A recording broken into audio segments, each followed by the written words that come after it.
Entonces, bueno, como decía nuestro hermano Miguel al principio, hoy estamos comenzando una nueva serie expositiva acerca del libro de Santiago. Este libro de Santiago es un libro hermoso, es un libro que realmente tiene mucho contenido práctico para nuestras vidas como creyentes.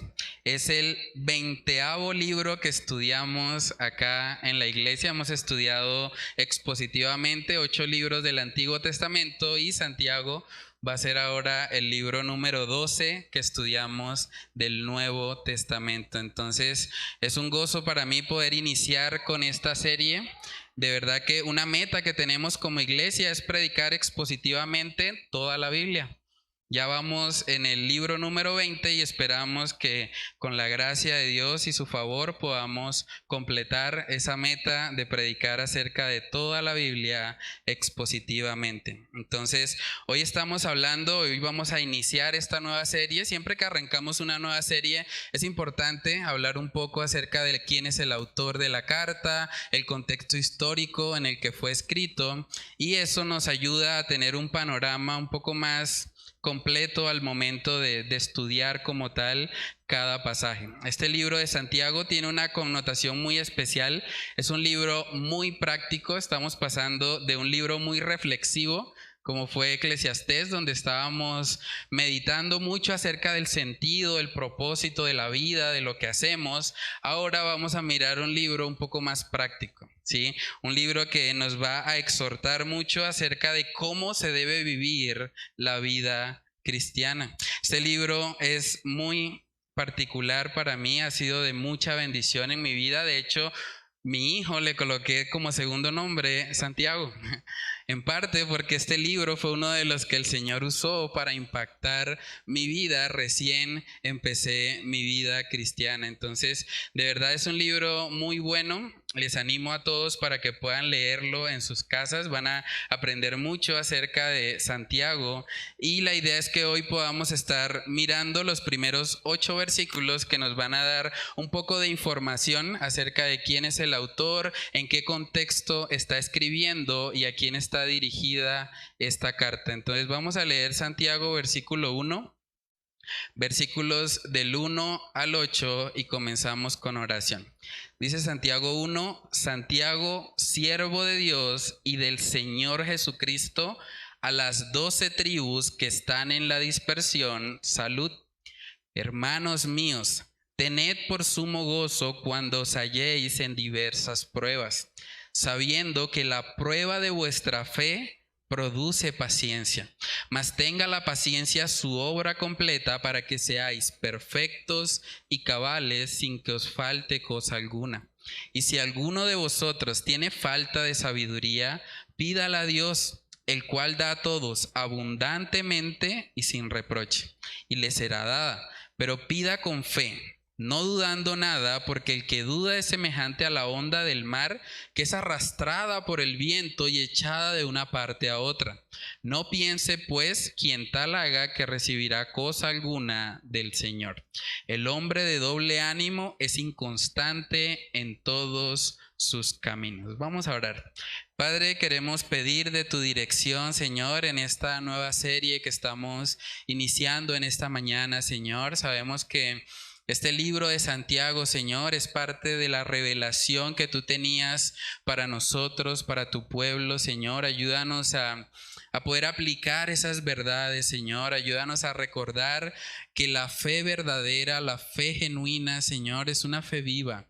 Es una fe que nos mueve a actuar, Señor. Una persona no puede llamarse a sí misma cristiana si simplemente su fe no es evidente por medio de sus obras, Señor. Oramos para que tú nos ayudes a poder estudiar apropiadamente, Señor, este libro, que tu Espíritu Santo sea dirigiéndonos, que nos ayude, Señor, a poner en práctica todo lo que vamos a estar aprendiendo, Señor, a lo largo de este estudio. Pedimos de tu gracia y de tu favor para no ser solamente oidores de lo que tú estás exponiendo en este libro, Señor, sino que podamos ser hacedores de la palabra, Señor. Ayúdanos a vivir vidas congruentes con aquello que manifestamos creer, Señor, que podamos mostrar al mundo que la fe bíblica, Señor, es una fe que transforma, es una fe que hace nuevas criaturas y que nos lleva a vivir, Señor, enfocados en las cosas celestiales y no en las cosas terrenales y pasajeras de este mundo, Señor. Padre, oramos para que seas tú glorificado en este estudio, te lo pedimos, Señor, en el nombre de Cristo Jesús. Amén y amén. Bueno, hermanos, antes de comenzar con el libro de Santiago, es importante aclarar algo respecto al libro. Vamos a estar viendo muchas instrucciones prácticas acerca de cómo vivir la vida cristiana, pero debemos recordar que el cristianismo no se trata de hacer o no hacer cosas. Mucho de lo que vamos a estar viendo son indicaciones, son aplicaciones. Santiago va a ser muy directo en cuanto a cómo debería vivir un creyente, pero debemos recordar que el contexto como tal del libro no es simplemente verlo como un checklist, como que bueno, ya cumplí con esto, tengo esto, entonces si hago estas cosas, soy un cristiano, y si no las hago, entonces no lo soy. No es la manera correcta de verlo, porque lo que Santiago está hablando acerca de todo lo que él menciona en esta carta, tiene que ver principalmente con el resultado de una fe viva. Una fe viva que es la fe verdadera que está puesta en Cristo Jesús. Entonces es importante verlo de esta manera. A lo largo de la historia, de hecho, muchos autores han llegado a pensar que el libro de Santiago no debería ser ni siquiera incluido dentro del canon. Un personaje muy popular llamado Martín Lutero, uno de los reformadores, llegó a decir acerca de este libro que era una epístola de paja. Él no podía comprender cómo Santiago podía enfocarse tanto en las obras, en lo que es la evidencia de la fe de una persona, y contrastar eso con el evangelio de la gracia que predica el apóstol Pablo. Y mucha gente ha tratado de decir que hay una contradicción entre lo que Pablo enseña y lo que Santiago está afirmando. Pero vamos a ver que cuando estudiamos el pasaje en su debido contexto, nos damos cuenta que realmente esa no es la enseñanza. Cuando nosotros estudiamos Santiago, vemos que Pablo y Santiago apuntan a lo mismo. De hecho, se complementan entre sí. Lo que Santiago nos está diciendo no es que nos ganamos la salvación por nuestras obras. Lo que Santiago está diciendo es que la verdadera fe produce obras. Y por lo tanto se va a poder medir en función de eso. En Santiago capítulo 2 versículo 18 vemos un poco acerca de eso. Dice en Santiago 2:18, pero alguno dirá, tú tienes fe y yo tengo obras. Miren lo que dice Santiago, muéstrame tu fe sin tus obras y yo te mostraré mi fe por mis obras. ¿Tú crees que Dios es uno? Bien haces. También los demonios creen y tiemblan. Mas ¿quieres saber, hombre vano, que la fe sin obras es muerta? Podemos ver que Santiago es muy directo, muy explícito en su manera de hablar, porque al igual que en el contexto en el que Santiago está escribiendo, hoy en día también vemos que mucha gente simplemente dice ser cristiana. Es casi que una moda hoy en día. Usted va y mira a la mayoría de los políticos colombianos y dicen que son cristianos. Y uno dice, pero ¿dónde están sus obras? Somos uno de los países más corruptos de Latinoamérica, pero ellos dicen ser cristianos.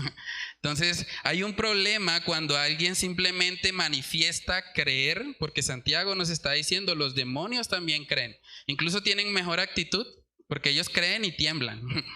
Entonces, un verdadero cristiano no puede estar viviendo una vida pasiva en cuanto a su fe. Lo que Santiago nos está diciendo a lo largo de toda la carta es que la fe verdadera, la fe genuina, la fe bíblica, es una fe viva. Es una fe que nos mueve. Es una fe que se evidencia en nuestro actuar. No porque las obras nos provean la salvación, sino porque cuando somos salvos, el Señor nos transforma de tal manera que ahora vivimos para Él. Y eso llega a ser evidente en nuestras vidas. Entonces, lo primero que vamos a hablar acerca de esta carta es acerca de su autor. El autor de la carta es Santiago, el medio hermano de Jesús. la iglesia tradicional se ha encargado de difundir una enseñanza que realmente no tiene fundamento bíblico, y es decir que la Virgen María fue virgen para siempre.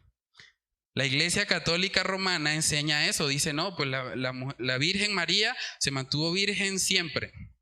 Pero eso es una interpretación que trae muchos problemas, porque en la cultura judía una mujer era bendecida en la medida que Dios le regalaba hijos.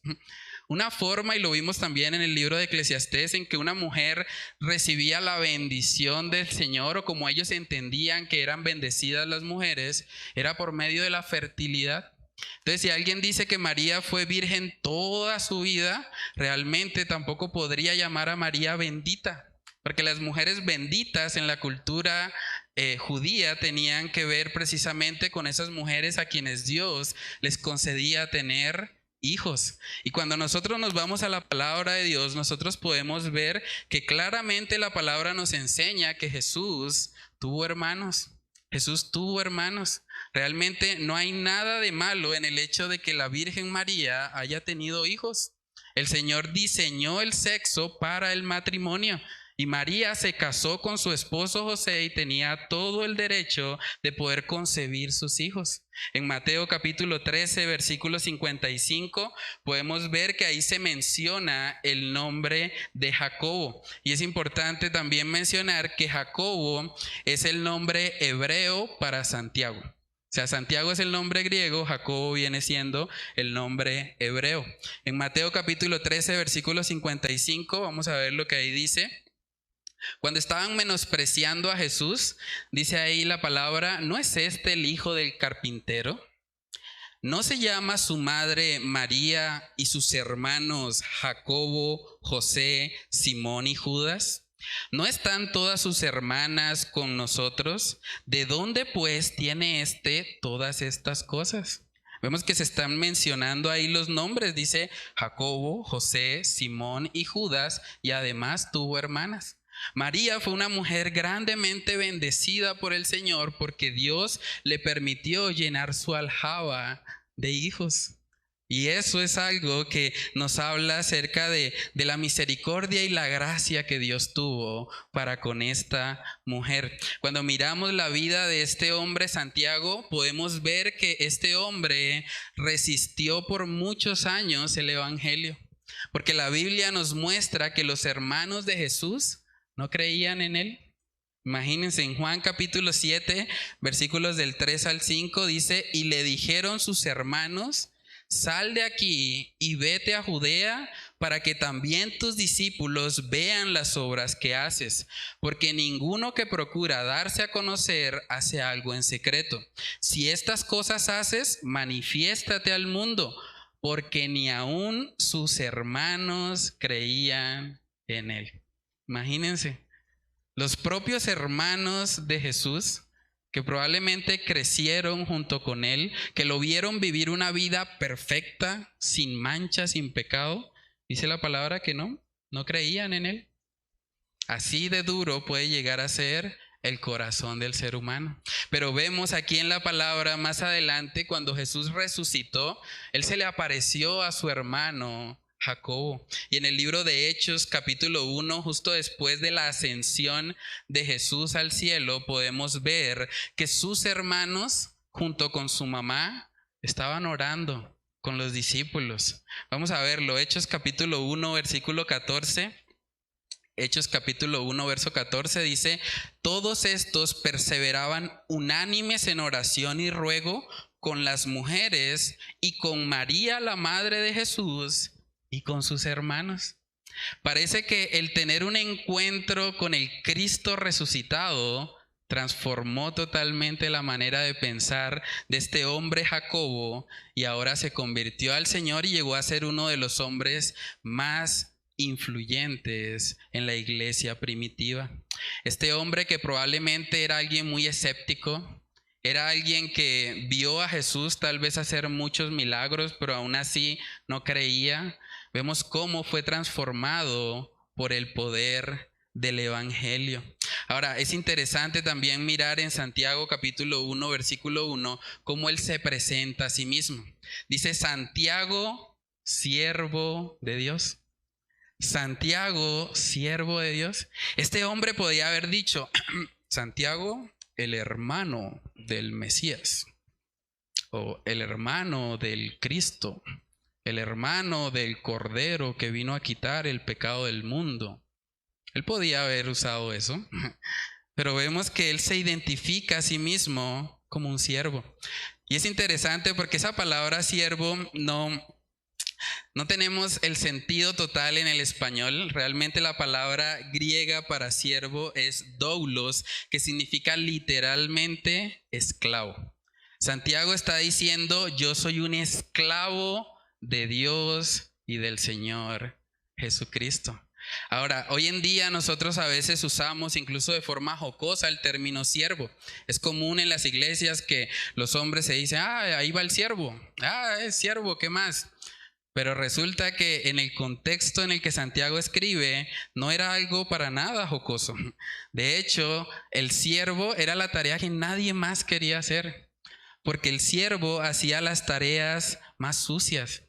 El siervo, de hecho, era el que lavaba los pies. ¿Recuerdan la historia de Jesús en Juan capítulo 13? Es muy probable que este hombre, siendo hermano de Jesús, hubiese presenciado o hubiese por lo menos escuchado acerca de cuando Jesús lavó los pies de sus discípulos. En Juan capítulo 13 nosotros podemos ver que cuando Jesús dice que Él va a lavar los pies de sus discípulos, inmediatamente Pedro sale y dice, no, Señor, ¿cómo se te ocurre? Eso lo hacen los siervos, pero tú no, tú eres el Señor. Miren lo que dice Juan capítulo 13, versículo 6. Entonces vino a Simón Pedro y Pedro le dijo, Señor, ¿tú me lavas los pies? Respondió Jesús y le dijo, lo que yo hago tú no lo comprendes ahora, mas lo entenderás después. Pedro le dijo, no me lavarás los pies jamás. Jesús le respondió, si no te lavare, no tendrás parte conmigo. Le dijo Simón Pedro, Señor, no solo mis pies, sino también las manos y la cabeza. Gracias a Dios que Pedro no creía en la confesión positiva o en que las palabras tenían poder, porque si no, no había nada que hacer. Él confesó, no me lavarás los pies jamás. Pero vemos que cuando Jesús lo redarguye y le dice, bueno, si no te lavare, no tendrás parte conmigo, entonces cambió totalmente su perspectiva. Entonces, hermanos, la fuerte negación de Pedro nos muestra cómo la mayoría de las personas consideraba que ser siervo era algo que muy pocas personas realmente querrían hacer. Pero vemos que Santiago se identifica a sí mismo, bueno, yo soy un siervo, soy un esclavo, soy un servidor de Dios. Y en Juan capítulo 13 también vemos que justo después de Jesús lavar los pies, Él les dice que Él está haciendo eso para darnos ejemplo. Juan capítulo 13, versículo 15 dice, porque ejemplo os he dado, para que como yo os he hecho, vosotros también hagáis. De cierto os digo, el siervo no es mayor que su señor, ni el enviado es mayor que el que le envió. Si sabéis estas cosas, bienaventurados seréis si las hicieres. Entonces, aquí podemos ver, hermanos, cómo el Señor Jesucristo dio ejemplo de servicio. Él hizo la tarea más baja socialmente que alguien haría en ese momento.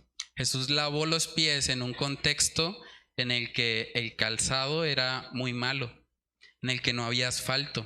Es muy probable que los pies que Jesús lavó estuviesen llenos de estiércol, estuviesen llenos de barro, tuviesen uñas encarnadas, pero a Jesús nada de eso le importó.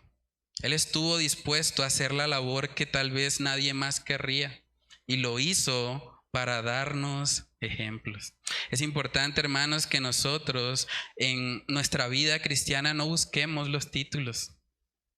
Santiago podía haber dicho, yo soy el hermano del Mesías, yo soy un apóstol, a mí Jesús se me apareció, pero él se describe a sí mismo, yo soy un siervo, yo soy el de la más baja escala social, soy siervo de Dios. Y es importante también enfatizar que él dice que él es un servidor del Señor, porque así debemos identificarnos los cristianos. Usted no debe ser un siervo de la iglesia, usted no debe ser un siervo del pastor, Usted debe ser un siervo de Dios. Él debe ser el centro de su vida como creyente. Entonces vemos que él dice, Santiago, siervo de Dios y del Señor Jesucristo. En Colosenses capítulo 3 también podemos ver que el apóstol Pablo exhorta a los cristianos a vivir vidas alineadas precisamente a servirle a Él. Antes que servir a los hombres, servimos al Señor. Dice Colosenses 3:23, y todo lo que hagáis, hacedlo de corazón, como para el Señor y no para los hombres, sabiendo que del Señor recibiréis la recompensa de la herencia, porque a Cristo el Señor servís. Entonces, la vida cristiana se trata de servir al Señor, servirle a Él principalmente. No quiere decir que vamos a desechar la iglesia o a los pastores y demás, pero debemos tener claro y ser conscientes de que nuestra fidelidad es totalmente para Dios antes que para los hombres. Entonces Santiago empieza enfatizando eso, Santiago, siervo de Dios y del Señor Jesucristo, y luego dice a las 12 tribus que están en la dispersión, salud. Y ahí es interesante porque cuando habla de dispersión, realmente no se trata simplemente de que estaban divididos en diferentes lugares. Cuando habla de dispersión, habla puntualmente de persecución. Persecución. Estos creyentes que venían de Israel, porque menciona ahí las 12 tribus, estaban sufriendo persecución. Hoy en día en Colombia diríamos, ellos estaban bajo un desplazamiento forzado. Ellos les habían obligado a huir de un lugar por salvaguardar su vida. El tiempo de la persecución en el que Santiago escribe lo podemos ver en el libro de Hechos capítulo 12. Y en ese contexto mataron a Jacobo, uno de los apóstoles de nuestro Señor Jesucristo. Y vemos que hubo una gran persecución contra la iglesia. Y debemos también ser conscientes que así como ellos fueron perseguidos, también de una u otra manera cada cristiano en algún momento ha de sufrir persecución. Segunda de Timoteo capítulo 3, vamos ahí, segunda de Timoteo 3, versículos del 10 al 12, ahí podemos ver que se nos da un principio muy importante acerca de esto.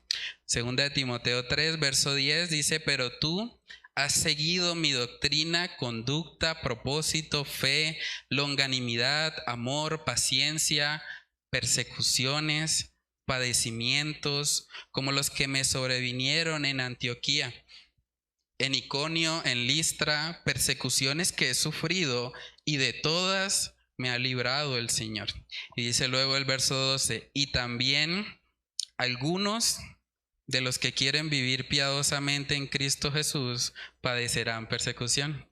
¿Dice eso? No, dice y todos.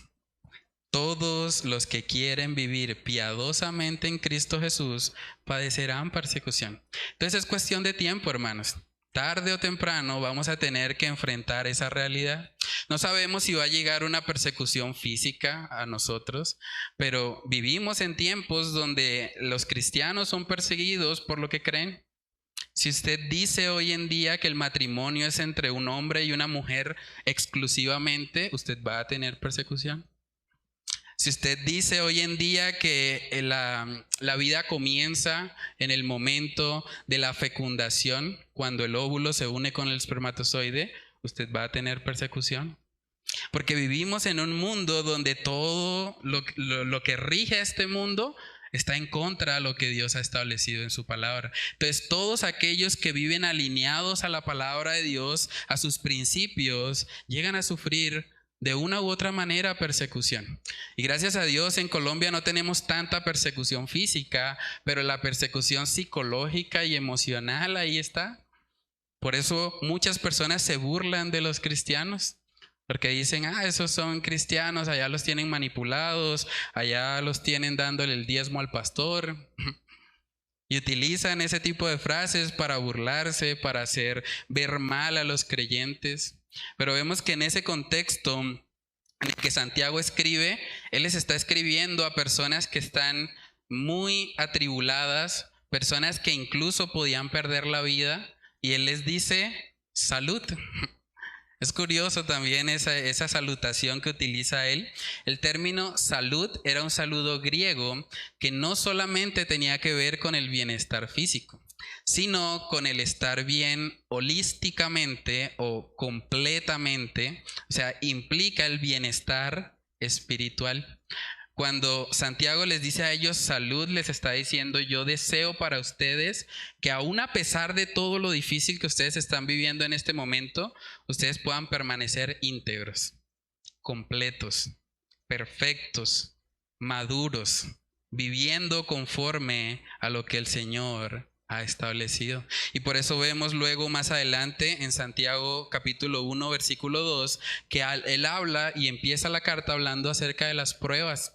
Dice: hermanos míos, tened por sumo gozo cuando os halléis en diversas pruebas, sabiendo que la prueba de vuestra fe produce paciencia. Mas tenga la paciencia su obra completa, para que seáis perfectos y cabales, sin que os falte cosa alguna. Aquí podemos ver como punto número 2 el propósito de las pruebas. El propósito de las pruebas, es curioso que dice diversas pruebas, no una sola, diversas, varias. Los cristianos vamos a tener que enfrentar en algún momento de nuestra vida pruebas. Si usted no ha pasado por pruebas, va a pasar por ellas si realmente es un cristiano. Tarde o temprano va a llegar. Y hay que distinguir entre lo que es una prueba y lo que es la consecuencia de nuestros pecados. Porque mucha gente de pronto dice: es que estoy pasando por una prueba terrible, es que estoy en un noviazgo con una persona que no es creyente y tengo una lucha terrible con él. No, eso no es una prueba. Eso realmente es la consecuencia de su pecado. La Biblia dice: no os unáis en yugo desigual. Si usted hace lo que a usted le parece, pues va a tener las consecuencias. Entonces no podemos llamar a eso una prueba. Hay gente de pronto que dice: es que me reportaron en Datacrédito, estoy pasando por una prueba. ¿Y por qué lo reportaron? No, pues es que yo tenía una deuda y pues yo pensé que ya no me la cobraban y pues yo nunca la pagué. Eso no es una prueba. Eso es la consecuencia de un pecado. La Biblia nos exhorta a que paguemos nuestras deudas. Entonces, cuando hablamos de una prueba, bíblicamente, hablamos de una situación que Dios permite en nuestra vida, pero no como resultado de una acción pecaminosa nuestra. Más bien, un ejemplo de una prueba es lo que vivió Abraham. ¿Recuerdan la historia de Abraham en Génesis capítulo 22? Nosotros vemos que Dios probó a Abraham. ¿Y cómo lo probó? Le dijo: bueno, vas a entregar a tu hijo unigénito.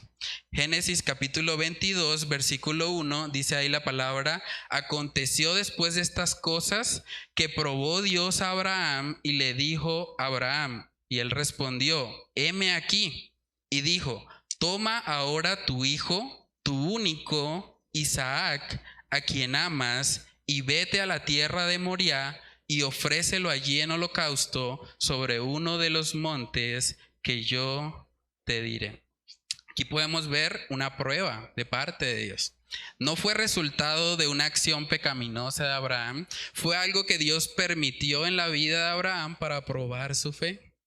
Y así muchas veces puede llegar a nuestra vida situaciones que no son fruto de una acción pecaminosa, sino que simplemente el Señor las permite porque quiere moldear nuestro carácter. Primera de Pedro capítulo 1 también vemos que el apóstol Pedro reconoce que debemos aprender como cristianos a gozarnos en medio de las pruebas. Dice Primera de Pedro 1 versículo 6: en lo cual vosotros os alegráis, aunque ahora por un poco de tiempo, si es necesario, tengáis que ser afligidos en diversas pruebas, para que sometida a prueba vuestra fe, mucho más preciosa que el oro, el cual aunque perecedero se prueba con fuego, sea hallada en alabanza, gloria y honra cuando sea manifestado Jesucristo. Entonces, a quien amáis, sin haberle visto, en quien creyendo, aunque ahora no lo veáis, os alegráis con gozo inefable y glorioso. Es una realidad, la fe cristiana es probada. Ya vimos que Santiago nos habla acerca de eso. Pedro también nos habló acerca de eso y vamos a ver ahora que el apóstol Pablo también lo menciona. Filipenses capítulo 2, versículos del 17 al 18 dice: y aunque sea derramado en libación sobre el sacrificio y servicio de vuestra fe, me gozo y regocijo con todos vosotros. Y asimismo dice: gozaos y regocijaos también vosotros conmigo. Es una realidad que como cristianos vamos a enfrentar pruebas. Una prueba puede ser una situación económica difícil, que no es resultado de una acción pecaminosa, sino que simplemente las circunstancias externas llevaron a eso. Hay muchos cristianos que enfrentaron pruebas muy duras en Venezuela cuando todo el gobierno, digamos, causó todo el desplome político y económico de la nación. Eso puede llegar a ser una prueba. También lo que ellos estaban viviendo en el contexto de Santiago, las tribus que habían sido dispersadas, esos creyentes que venían del pueblo de Israel, ellos estaban enfrentando una prueba, una situación difícil. Hoy en día también muchos cristianos pueden sufrir ese tipo de persecución en diferentes lugares del mundo. Una enfermedad, de pronto algo que es inesperado, que no es fruto de una actividad pecaminosa, sino que simplemente de pronto alguien tiene esa tendencia hereditaria de una enfermedad, algo genético. Pueden llegar a ser pruebas. La muerte de un familiar cercano nos duele. Esos son pruebas que pueden llegar a la vida del cristiano. Hermanos, ¿saben que las iglesias que les dicen a los cristianos que ellos no van a sufrir, realmente son iglesias mentirosas? La palabra de Dios nunca dice eso. Antes la palabra de Dios dice: van a sufrir, prepárense. Prepárense porque va a llegar. Si no ha llegado sufrimiento a tu vida, debes saber que un día va a llegar y por lo tanto debes prepararte para él. En Juan capítulo 16, versículo 33, vemos que Jesús mismo dijo: estas cosas os he hablado para que en mí tengáis paz. Dice: en el mundo tendréis aflicción, pero confiad, yo he vencido al mundo. Es una promesa del Señor: en el mundo tendráis aflicción.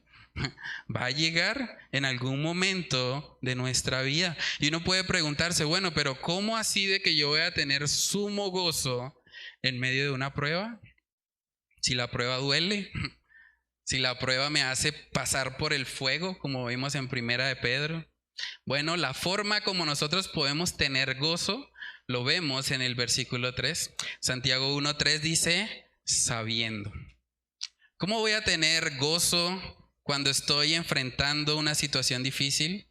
Cuando tengo problemas económicos, cuando de pronto llega una enfermedad inesperada. Versículo 3, sabiendo. Cuando tú sabes lo que dice el versículo 3, vas a poder gozarte aún en medio de esa prueba. Dice el verso 3, sabiendo que la prueba de vuestra fe produce paciencia. Las pruebas son situaciones que el Señor permite en nuestra vida. Y por lo tanto, si Dios está al control de eso que me está pasando a mí, yo no debería realmente sentirme amargado. Hay personas que cuando pasan una prueba viven totalmente amargados. Totalmente pierden el gozo, viven frustrados todo el tiempo, nadie les puede hablar porque sienten que están pasando por algo de lo que ellos no merecen pasar. Pero cuando vemos pasajes como este, vemos que el Señor está formando algo por medio de esa prueba.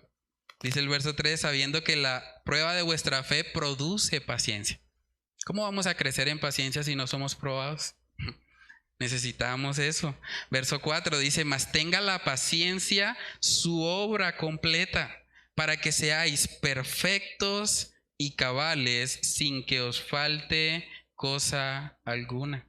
Para que seáis perfectos. Y la idea de perfecto no es que vamos a vivir sin pecado. La idea de perfecto es completo, es pleno, es maduro. Cuando nosotros pasamos por esas situaciones difíciles, el Señor moldea nuestro carácter de una manera especial. En Romanos capítulo 8 también vemos un pasaje que nos ayuda a comprender un poco más el propósito que Dios tiene por medio de las pruebas. Dice Romanos 8:28, y sabemos que a los que aman a Dios, todas las cosas les ayudan a bien. Esto es, a los que conforme a su propósito son llamados. Y a mucha gente le encanta ese pasaje, pero hay que leer el 29 para ver de qué se trata. Dice ahí, porque a los que antes conoció, también los predestinó para que fuesen hechos conformes a la imagen de su Hijo, para que Él sea el primogénito entre muchos hermanos. Cuando en el versículo 28 dice que a los que aman a Dios, todas las cosas les ayudan a bien, ese bien no es que Dios va a cumplir todo lo que yo quiera.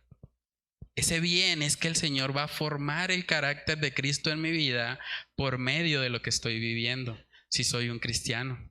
Entonces, hermanos, Dios, por así decirlo, tiene un martillo y un cincel. Y Dios está formando en nosotros algo hermoso, que es el carácter de Cristo. Y a veces Dios cuando nos ve dice, le falta paciencia. Necesita una pruebita más, entonces vamos con el cincel y le damos hasta que esa persona pecadora, esa persona que está viviendo apartada del carácter de Cristo, se parezca más a Él. ¿Y cuándo termina ese proceso? En la gloria, en la eternidad, cuando nosotros recibamos un nuevo cuerpo glorificado. Pero mientras tanto, hermanos, Dios va a formarnos. Dios va a encargarse de que el carácter de su Hijo Jesucristo se forme en nuestras vidas. Y a veces eso va a doler. Y a veces eso va a implicar una situación de aflicción. Tal vez una persecución, tal vez una enfermedad, tal vez una situación económica difícil. Es una realidad. En Habacuc capítulo 3 también vemos un poco acerca de cómo el profeta Habacuc lidió con una situación que realmente parecía deprimente. Habacuc capítulo 3 versículo 17, miremos lo que dice. Dice ahí la palabra, aunque la higuera no florezca, ni en las vides haya frutos, aunque falte el producto del olivo, y los labrados no den mantenimiento, y las ovejas sean quitadas de la majada, y no haya vacas en los corrales. Miren lo que él dice, con todo yo me alegraré en Jehová, y me gozaré en el Dios de mi salvación. ¿Cómo así? ¿Me puedo gozar entonces cuando la higuera no florece? Sí. ¿Me puedo gozar cuando en las vides no hay fruto? Sí. ¿Me puedo gozar cuando falta el producto del olivo? Sí. Porque el gozo que viene de Dios no depende de las circunstancias. Trayéndolo al contexto de hoy, ¿me puedo gozar si estoy comiendo arroz con huevo? Sí. ¿Me puedo gozar? ¿Me puedo gozar si realmente no sé cómo voy a pagar las cuentas en el futuro? Sí. Mi gozo no depende de tener las cuentas pagadas. Entonces, cuando yo tengo la mirada puesta en el Señor, eso me ayuda. Además, el Señor promete en su palabra que si le buscamos primeramente a Él, si buscamos el reino de Dios y su justicia, Él se encarga de nuestras necesidades. Entonces, hermanos, si el gozo dependiera de las circunstancias externas, un personaje como Esteban no hubiese muerto de la manera en que murió. Este hombre, que al parecer era un joven, murió gozoso, siendo apedreado. Cada pedrada en su cabeza o en su cuerpo debió haber dolido. ¿Puedo tener gozo siendo apedreado? Sí, Esteban es un ejemplo de eso. Porque el gozo que viene fruto del Espíritu Santo no depende de nada externo. Pero es importante que para yo vivir esto, yo tengo que saber lo que dice el versículo 3. Y no es saber en términos de conocimiento intelectual, de datos, de información. No, es conocer realmente, estar confiado en que Dios está obrando en medio de esa prueba. Entonces déjame preguntarte, a manera de reflexión, cuando tú enfrentas una situación difícil, ¿en qué piensas? Cuando pasas por una situación que tal vez no entiendes por qué la estás pasando, ¿en qué meditas en esos momentos? ¿Eres una persona que se amarga y piensa constantemente en lo que te hace falta, en tus carencias? O las esposas que están acá piensan continuamente en los pecados de su esposo. Es que ese esposo que a mí me tocó, sí, qué karma. Lo que dijo el pastor allá en la iglesia, Dios me está dando con el cincel y el martillo con él. O lo mismo viceversa, los esposos. ¿Eres un esposo enojado que todo el tiempo está meditando en las falencias de tu esposa? Ah, es que mi esposa todo el tiempo está ocupada y nunca me dedica tiempo a mí. Es que ella tiene otras prioridades y es que ella no me atiende. ¿Piensas también excesivamente en tus fallas para autocondenarte? ¿Saben que es muy común que hay personas que dicen, no, yo he fallado a Dios y yo no voy más a la iglesia? No, yo tengo que estar un tiempo de duelo, un tiempo apartado porque yo he pecado, que no, yo antes que ir allá a ser un hipócrita, prefiero no ir. Y hay personas que se convierten en sus propios jueces y creen que están siendo piadosos con eso. Hay gente que dice, no, es que yo sí, los que van allá a la iglesia son unos hipócritas. Yo prefiero, antes de ser un hipócrita, prefiero no ir por allá. Y realmente viven bajo su propia idea de justicia. Ellos se convierten en sus propios jueces y ellos deciden cuánto dura el tiempo de duelo y en qué momento pueden volver y en qué momento no. Cuando la palabra de Dios nos dice que cuando nosotros pecamos tenemos abogado para con el Padre y podemos acercarnos a Él confiadamente al trono de la gracia. Entonces, hermanos, cuando llegan las pruebas a nuestra vida, las situaciones difíciles, yo sé que no nos gusta. Esto que estoy predicando para la carne no es agradable. No nos gusta sufrir, a nadie le gusta. Pero la realidad es que cuando nosotros somos conscientes que Dios está detrás, que Él está haciendo algo hermoso, aún a pesar de lo que estoy sufriendo, eso nos ayuda. Y podemos llegar a tener un sumo gozo, como dice acá Santiago. Lo tercero que vemos aquí en este pasaje de hoy es que Santiago está exhortando a esos creyentes que están en la dispersión a que busquen a Dios en medio de la prueba. Busca a Dios en medio de la prueba, ese es el tercer punto. Es normal que cuando nosotros estamos de pronto en una situación de prueba, de tribulación, pues nos sentimos tal vez faltos de sabiduría. Pero miren lo que dice Santiago en el capítulo 1, versículo 5. Dice, y si alguno de vosotros tiene falta de sabiduría, pídala a Dios, el cual da a todos abundantemente y sin reproche, y les será dada. ¿A qué se les parece eso? Pidan y les daré. Es lo mismo que decía Jesús en el Sermón del Monte.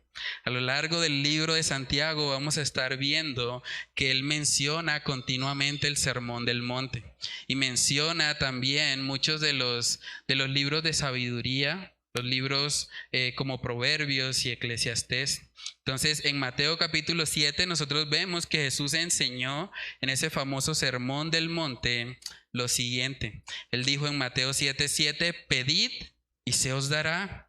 Buscad y hallaréis, llamad y se os abrirá, porque todo aquel que pide recibe, y el que busca halla, y al que llama se le abrirá. Esto es una invitación de parte del Señor a que le busquemos en medio de nuestra impotencia. Cuando estamos enfrentando una prueba y nos damos cuenta que necesitamos sabiduría, hay que clamar a Él. Señor, ayúdame, yo no sé cómo lidiar con esta situación financiera. Señor, yo no sé cómo lidiar con el carácter de mi esposo, ayúdame. Señor, yo no sé cómo enfrentar esta enfermedad, esta situación que me aflige el corazón. Señor, ayúdame, te necesito. En esos momentos, hermanos, cuando nosotros nos sentimos faltos de sabiduría, debemos clamar a Él. Este pasaje debería motivarnos. Él dice, el cual da a todos abundantemente y sin reproche, y les será dada. Es una invitación que el Señor nos está haciendo. Pídanme a mí. Yo sé que están pasando una prueba, yo sé que es difícil lo que están viviendo, pero lo estoy haciendo porque quiero que me busquen. Porque sé que a través de esto voy a formar algo hermoso en ustedes. Saben que uno de los personajes que más impacta mi vida personalmente es el personaje de Job. En el libro de Job, capítulo 1, nosotros vemos que este hombre pasó por una prueba Este hombre sí pasó por diversas pruebas una tras otra. Miremos todo lo que él vivió y luego tratemos de colocarnos un poco en el lugar de lo que él estaba escuchando. Job capítulo 1 versículo 13 dice: y un día aconteció que sus hijos e hijas comían y bebían vino en casa de su hermano el primogénito, y vino un mensajero a Job y le dijo: estaban arando los bueyes y las asnas paciendo cerca de ellos, y acometieron los sabeos y los tomaron y mataron a los criados a filo de espada. Solamente escapé yo para darte la noticia. Verso 16, aún estaba hablando, ni siquiera había terminado de hablarle uno, y llega el otro, cuando vino otro que dijo: fuego de Dios cayó del cielo que quemó las ovejas y a los pastores y los consumió. Solamente escapé yo para darte la noticia. No había terminado ese de hablar, y dice en el 17, todavía estaba hablando, y vino otro que dijo: los caldeos hicieron 3 escuadrones y arremetieron contra los camellos y se los llevaron y mataron a los criados a filo de espada. Y solamente escapé yo para darte la noticia. Entre tanto que hablaba, vino otro que dijo: tus hijos y tus hijas estaban comiendo y bebiendo vino en casa de su hermano el primogénito. Y un gran viento vino del lado del desierto y azotó las 4 esquinas de la casa, la cual cayó sobre los jóvenes y murieron. Y solamente escapé yo para darte la noticia. Una tras otra. Es impresionante. Dice luego en el verso 20, entonces Job se levantó y rasgó su manto y rasuró su cabeza y se postró en tierra y adoró. Y dijo: desnudo salí del vientre de mi madre y desnudo volveré allá. Jehová dio y Jehová quitó. Sea el nombre de Jehová bendito. En todo esto no pecó Job ni atribuyó a Dios despropósito alguno. Tremendo eso. ¿Cómo hubiésemos reaccionado nosotros?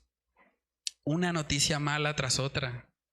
Los criados, los hijos, el ganado, todo. Y vemos que este hombre se postró y adoró al Señor. Es posible hacer eso en medio de las pruebas que enfrentamos, hermanos, pero para eso hay que tener una relación con nuestro Dios. En el libro de Isaías capítulo 55 también podemos ver un principio que nos ayuda mucho en medio de las pruebas. Isaías 55 versículos del 8 al 9 dice la palabra: porque mis pensamientos no son vuestros pensamientos, ni vuestros caminos mis caminos, dijo Jehová. Como son más altos los cielos que la tierra, así son mis caminos, más altos que vuestros caminos, y mis pensamientos más que vuestros pensamientos. Ese versículo debería estar en el fondo de pantalla de nuestro celular, o debería estar en la nevera. Deberíamos poder recordar continuamente que los planes de Dios son mejores que los nuestros, para que cuando llegue la prueba, la tribulación o la aflicción, nosotros podamos recordar: Dios ve más de lo que yo puedo ver humanamente. Yo no sé cómo esta situación de aparente dolor y sufrimiento Dios la está encaminando para hacer algo hermoso. Tal vez a través de este sufrimiento mis familiares van a conocer a Cristo.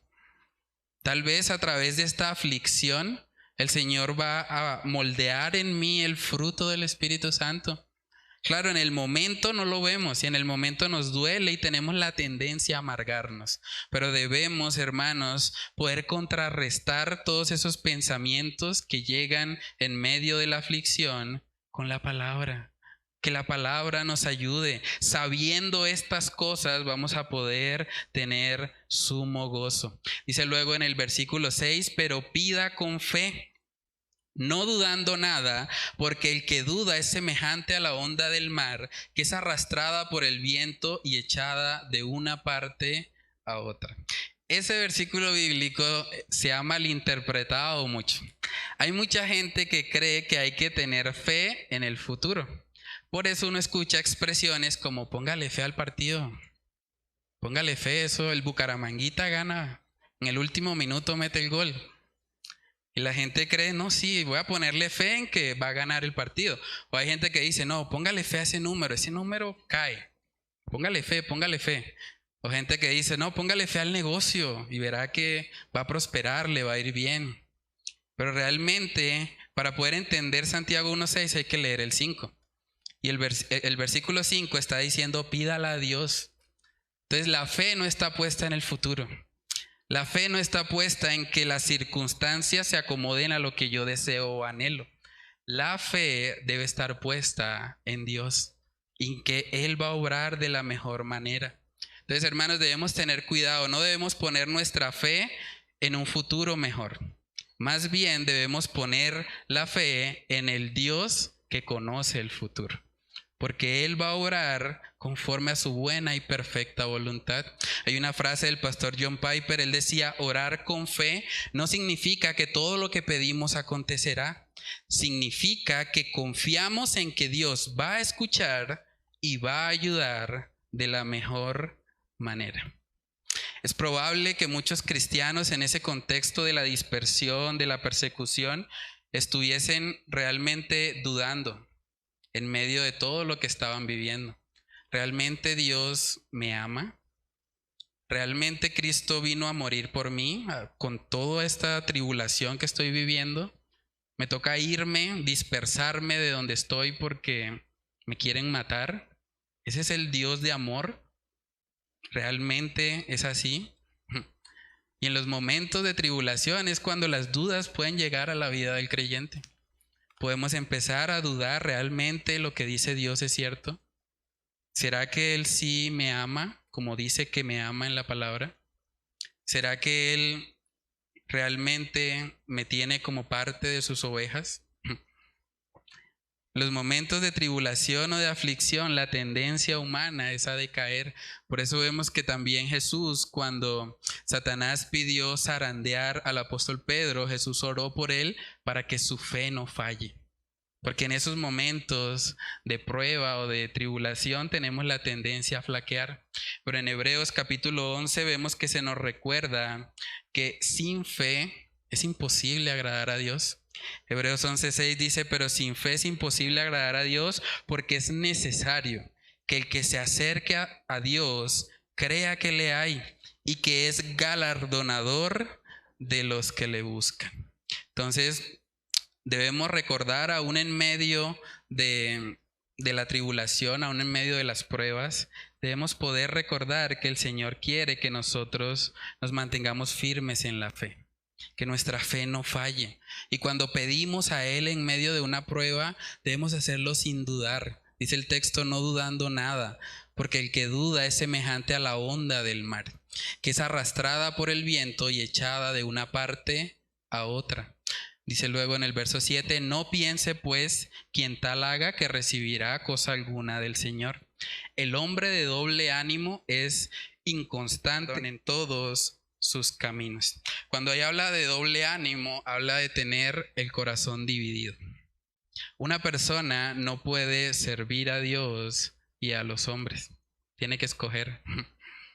Entonces, cuando una persona trata de tener dos señores, dos personas a quien rendirle su vida, terminará descuidando a uno de ellos dos. Entonces, hay muchas personas que hoy en día viven así, tanto cristianos como personas que no lo son. Hay mucha gente que dice frases como, Señor, yo me voy a convertir algún día, pero no hoy. Yo me voy a convertir, pero más adelante, porque es que como que todavía me gusta el traguito. O Señor, yo me voy a convertir, pero cuando se acaben las ferias, espere que pasen las ferias de Bucaramanga. O Señor, yo sí me voy a convertir, pero ahorita no, porque es que estoy trabajando mucho y no me queda realmente tiempo para ir a la iglesia ni nada de eso. Hay gente que dice, no, sí, yo me voy a convertir algún día, pero primero tengo que comprar la casita, porque si tengo la casita, bueno, ya por lo menos tener el techo, ¿cierto? Y hay mucha gente que pone excusas, pone trabas realmente para acercarse genuinamente al Señor y por eso viven vidas inconstantes, porque todo el tiempo su corazón está dividido. Quieren tener un pie en la iglesia y un pie en el mundo. No se puede. Santiago está diciendo acá, el hombre de doble ánimo es inconstante en todos sus caminos. En Mateo capítulo 6, versículo 24, una vez más, vamos al Sermón del Monte para escuchar lo que dice ahí nuestro Señor Jesucristo. Mateo 6, 24, ninguno puede. Ya con eso deberíamos desistir de la idea, ¿no? Dice, ninguno puede servir a dos señores, porque o aborrecerá al uno y amará al otro, o estimará al uno y menospreciará al otro. No podéis servir a Dios y a las riquezas. Es imposible.